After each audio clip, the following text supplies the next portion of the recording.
So in this video, we're going to talk about something that I've mentioned in videos before many times. It's what I like to call the charging conundrum. And it's something that the evangelists and the media just do not understand. It's very simply stated, if you want to charge an EV twice as fast, then you have to have twice as much power.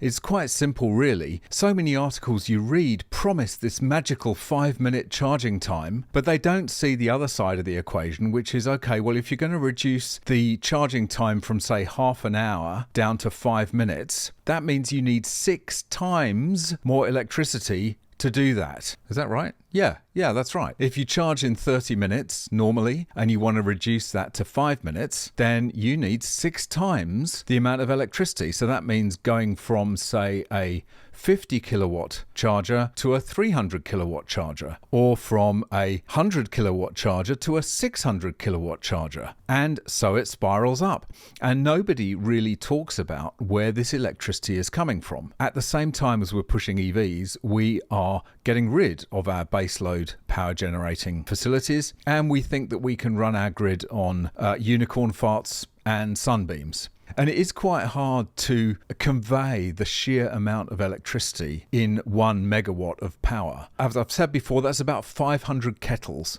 all going simultaneously. And again, that doesn't really convey it either. A kettle is one of the highest power hungry devices in your entire house, and you need 500 of those all going full blast to give 1 megawatt of power. When they say that they've developed this new battery that can charge in 5 minutes, well, they may have developed the technology in the battery that can accept a charge in that length of time, but the question still remains, where the hell does the electricity come from? So I was really pleased to see this article, which we'll get into in a minute, from a publication called Macro Business. It's a guy by the name of Leith van Onselen. And finally, somebody is making the point. These claims defy the laws of physics unless you have ridiculously large electricity supplies to supply these charging stations. And as he says, EV battery hype fails basic physics. Every few weeks, the world's media publishes an article on a fantastical breakthrough in electric vehicle EV battery technology that enables cars to be charged in as little as 5 minutes. These technological breakthroughs are supposedly set to revolutionize EVs by allowing owners to charge up quickly away from home, removing some of the key drawbacks of owning an EV: range anxiety and inconvenience. The latest article by David Campbell at news.com.au is indicative of the hype. Huge tech announcements out of China promised an EV battery that could charge to 520 kilometers of driving range in just 5 minutes.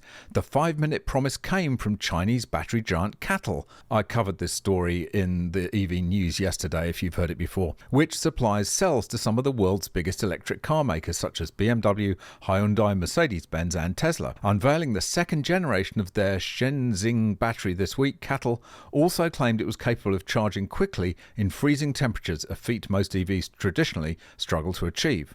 CATL's cold weather demo at the announcement showed an EV charging from 5% to 80% in just 15 minutes at temperatures of minus 10 degrees C. Chinese EV giant BYD has now found itself upstaged by CATL after last month announcing a super-fast charging system of its own, 400 kilometers of range in 5 minutes.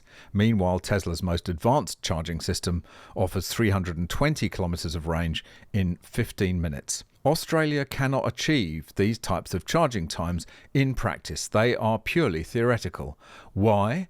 Because of the inextricable link between the power of a charger and the duration required to charge an EV battery. Hallelujah. Somebody has spotted the charging conundrum. Existing Australian infrastructure also cannot achieve the necessary electricity throughput to charge an EV battery in 5 minutes. To do so at scale would require hundreds of billions of dollars of investment in new poles, high-capacity wires, transformers, substations, etc., which is cost prohibitive.